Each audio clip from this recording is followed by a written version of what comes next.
여러분 안녕하십니까? 오늘은 3월 26일자 대구논단에 실린 저희 글 의과대학 정원 증가 논쟁 초간단 해법에 대해서 말씀드리도록 하겠습니다. 지금 대한민국 국민은 아프면 안 되는 시기입니다. 만약 그것을 뜻대로 할 수 있다면 얼마나 좋겠냐마는 인력으로는 되지 않는 것이 건강 문제입니다. 스마트폰은 언제나 어디서나 마음대로 쓸 수 있지만 자신의 몸과 마음은 마음대로 할 수 없는 것이 모든 생명체가 가지고 있는 원초적인 한계입니다. 의과대학 입학 정원의 증가는 최근 몇 년간 우리 사회의 뜨거운 감자입니다. 정부도 의사협회도 목숨이 오락가락하는 환자들과 그 가족들의 절박한 심정을 조금이라도 헤아린다면 오늘 같은 사태는 벌어지지 않았을 것입니다. 정부의 이과대학 정원 확대 정책은 의료 서비스 접근성 개선 및 의료 인력의 지역적 불균형 해소를 위한 조치를 목적으로 제안되었습니다.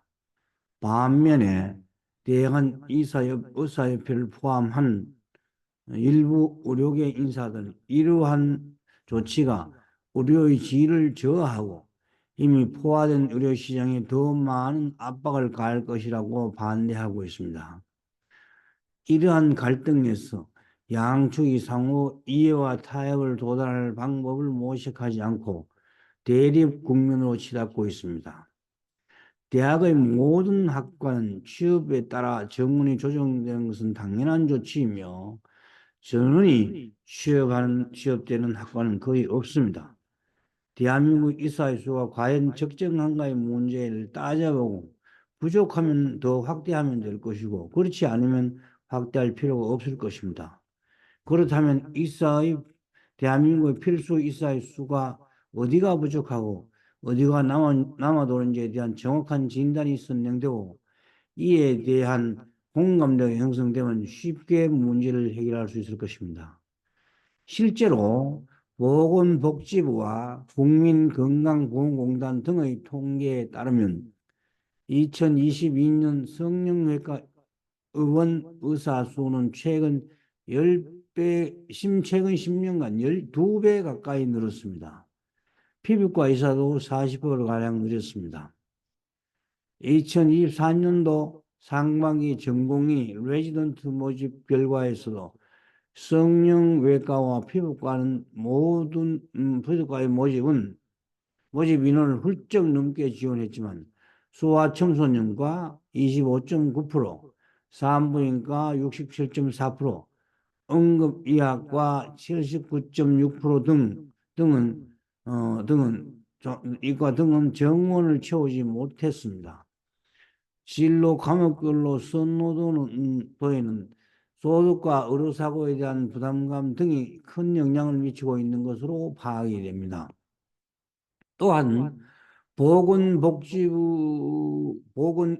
인력 실태 조사에 따르면 2020년 기준 안과의사 평균 연봉은 4억 5,837만 원, 피부과는 3억 2,603만 원,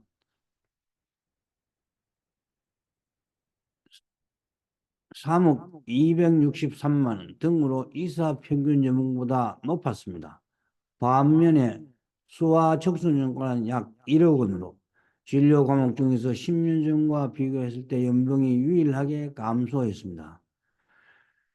우리나라 의사들이 피하는 소아척수년과 산부인과 응급의학과 등을 필수적으로 필요한 의료 정원을 채우지 못하고 있습니다. 그 이유는 출산율의 절대 감소로 인한 수익의 감소와 함께 필수 인력 분야의 지원이 부족하다는 점과 힘든 일을 하지 않으려고 하는 생각도 함께 내포되어 있습니다. 그렇다면 답은 두 가지로 간단히 정리될 수 있습니다. 우선 정부에서는 의사들이 피하는 분야에 대한 문제점을 정확히 파악하고 이를 해결하는 데 1차적인 노력을 기울일 필요가 있습니다. 이를 해결하기 위해서는 우선 의사들이 꺼리는 분야에 대하여 정부에서 예산이 허용되는 범위 한 진료비를 조정하여야 합니다.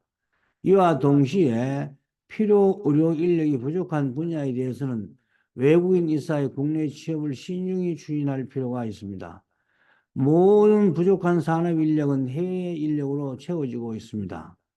국제화 시대에 모든 것이 개방되어 있듯이 우리나라 의사들의 처우를 적극적으로 개선하고 필요한 경우 우수한 의료 인력들이 해외로 진출할 수 있도록 길을 정부가 앞장서서 개척하여야 합니다. 한편 의료 인력이 부족한 분야에 대해서는 해외 의사들을 적극적인 국내 취업도 동시에 고려되어야 할 것입니다. 그렇게 하면 의사들의 안정적인 수익 보장과 경쟁적으로 우위에 있는 분야에 대해 해외 진출을 지원하고 부족한 필수 의료 분야의 문제도 동시에 해결할 수 있을 것입니다. 다만 이와 같은 정책은 여러 분야가 서로 얽혀 있어서 정부의 출산율 장려 정책과 함께 도농 간, 수도권과 지방 간의 지역 균형 발전 등과 동시에 고려되어야 할 것입니다.